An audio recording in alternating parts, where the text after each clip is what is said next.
റോഷിപ്പാൽ മുഖ്യമന്ത്രി മലപ്പുറത്തെ അപമാനിച്ചു. ദ ഹിന്ദുവിന് നൽകിയ അഭിമുഖമാണ് ഇന്നിപ്പോൾ പ്രതിപക്ഷം അടിയന്തര പ്രമേയത്തിന് നോട്ടീസിന്റെ വിഷയമായി എടുത്തിരിക്കുന്നത്. എന്താണ് കൂടുതൽ വിശദാംശങ്ങൾ? പ്രതിപക്ഷം സഭയിലേക്ക് എത്താറായോ?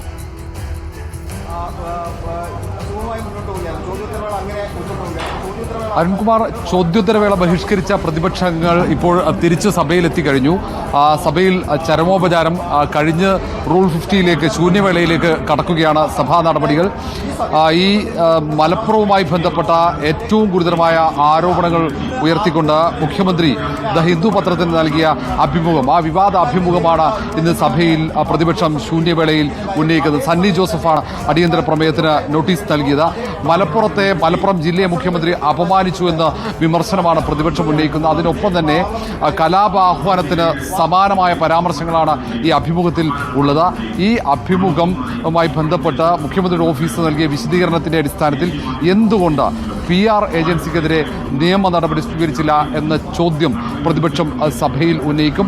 കാരണം അഭിമുഖം നൽകിയിട്ടില്ല, അത്തരം പരാമർശങ്ങൾ തന്റെ ഭാഗത്തുണ്ടായിട്ടില്ലെന്ന് മുഖ്യമന്ത്രിയുടെ ഓഫീസ് വിശദീകരണക്കുറിപ്പ് നൽകി. തൊട്ടു പിന്നാലെ ദ ഹിന്ദു പത്രത്തിന്റെ വിശദീകരണക്കുറിപ്പിൽ PR ഏജൻസി ഈ അഭിമുഖത്തിൽ ഈ കാര്യങ്ങൾ കൂടി മലപ്പുറവുമായി ബന്ധപ്പെട്ട സ്വർണ്ണക്കടത്തുമായി ബന്ധപ്പെട്ട പരാമർശങ്ങൾ ഉൾപ്പെടുത്തണമെന്ന നിർദ്ദേശം നൽകിയിരുന്നു എന്നായിരുന്നു.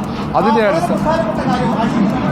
അടിയന്തര പ്രമേയം ചർച്ചയ്ക്കെടുക്കാനുള്ള തീരുമാനമെടുത്തിരിക്കുന്നു. പ്രതിപക്ഷം മലപ്പുറവുമായി ബന്ധപ്പെട്ട ഏറ്റവും പ്രധാനപ്പെട്ട ആ വിഷയത്തിൽ അടിയന്തര പ്രമേയം സഭ നിർത്തിവെച്ച് ചർച്ച ചെയ്യാനുള്ള തീരുമാനത്തിലേക്ക് സർക്കാർ എത്തിയിരിക്കുന്നു. മുഖ്യമന്ത്രി അടിയന്തര പ്രമേയത്തിന് പ്രതിപക്ഷം നൽകിയ നോട്ടീസിൽ സഭ നിർത്തിവെച്ച് ചർച്ച ചെയ്യാൻ തീരുമാനിച്ചിരിക്കുന്നു. വളരെ പ്രധാനപ്പെട്ട കാര്യം, സഭയിൽ നാടകീയമായ രംഗങ്ങൾ പ്രതിപക്ഷം പ്രതീക്ഷിച്ചിരുന്നു എന്നറിയില്ല.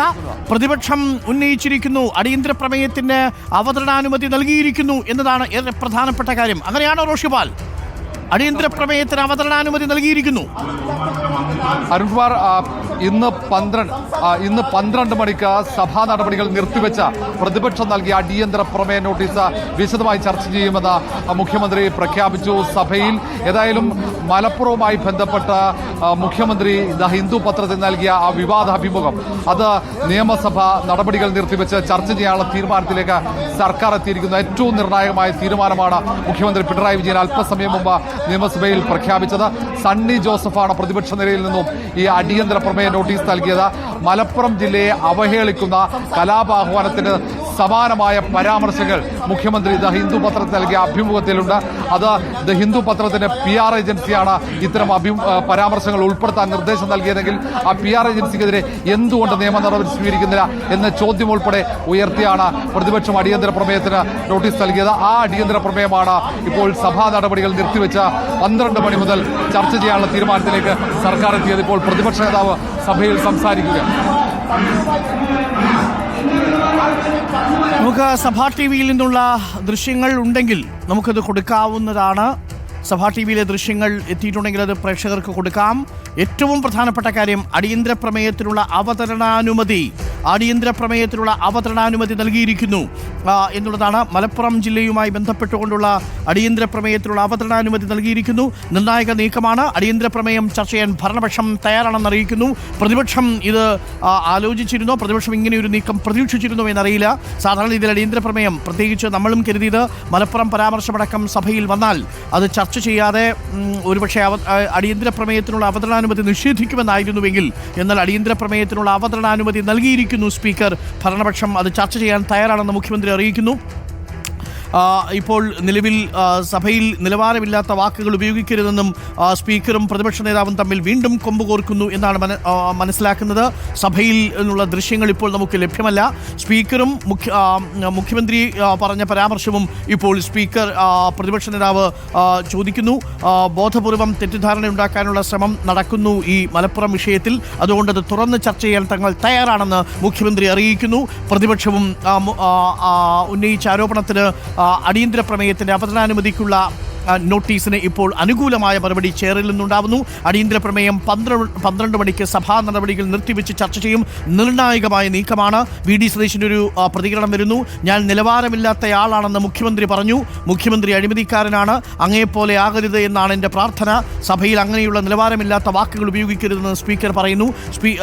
സ്പീക്കറും പ്രതിപക്ഷ നേതാവും തമ്മിൽ വീണ്ടും ഏറ്റുമുട്ടൽ ഉണ്ടാവുന്നു എന്നാണ് മനസ്സിലാക്കുന്നത്. വലിയ ബഹളമാണ്. ഒരു മോശം പരാമർശവും നടത്തിയിട്ടില്ലെന്ന് വി ഡി. വലിയ ചർച്ചകൾ നടക്കുന്നു ഇപ്പോഴും. പക്ഷേ നമുക്കതിൻ്റെ ദൃശ്യങ്ങൾ ലഭ്യമാക്കുന്നില്ല.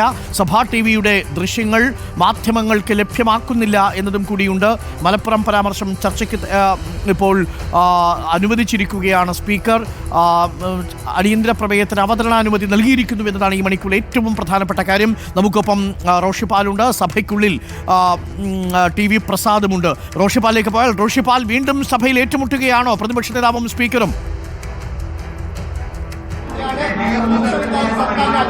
അരുൺകുമാർ, പ്രതിപക്ഷ നേതാവും സ്പീക്കറും വീണ്ടും നിയമസഭയിൽ കൊമ്പ് കോർക്കുന്നു. മുഖ്യമന്ത്രിക്കെതിരെ രൂക്ഷമായ വിമർശനം പ്രതിപക്ഷ നേതാവ് നടത്തിയതാണ് സ്പീക്കർ ചോദ്യം ചെയ്തത്. മുഖ്യമന്ത്രി തനിക്കെതിരെ മോശമായ വാക്ക് ഉപയോഗിച്ചു എന്ന പരാതിയാണ് നിയമസഭയിൽ പ്രതിപക്ഷ നേതാവ് വി ഡി സതീശൻ ഉന്നയിച്ചത്. താൻ നിലവാരമില്ലാത്ത ആളാണെന്ന് മുഖ്യമന്ത്രി പറഞ്ഞു. മുഖ്യമന്ത്രി അഴിമതിക്കാരനാണ്, അങ്ങേപ്പോലെ ആകരുതെന്ന പ്രാർത്ഥന മാത്രമാണ് തനിക്കെന്ന് പ്രതിപക്ഷ നേതാവ് പറഞ്ഞു. തുടർന്നാണ് സ്പീക്കർ ഇടപെട്ടത്. സഭയിൽ നിലവാരമില്ലാത്ത വാക്കുകൾ ഉപയോഗിക്കരുന്ന താക്കീത് സ്പീക്കർ പ്രതിപക്ഷ നേതാവിന് നൽകുന്നു.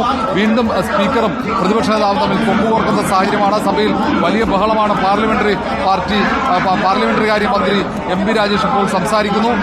നിയമസഭയിൽ MP രാഘവനെ തല്ലിച്ചതച്ച സഭയാണെന്നടക്കമുള്ള പരാമർശങ്ങൾ, പഴയ ചരിത്രം, സഭയിലുണ്ടായ സംഘർഷത്തിന്റെ ചരിത്രം അടക്കമാണ് പ്രതിപക്ഷ നേതാവ്. ലഭ്യമാകാത്തത് എന്തുകൊണ്ടാണ്? സാധാരണ ഈ സമയത്ത് ദൃശ്യങ്ങൾ ലഭ്യമാക്കേണ്ടതല്ലേ?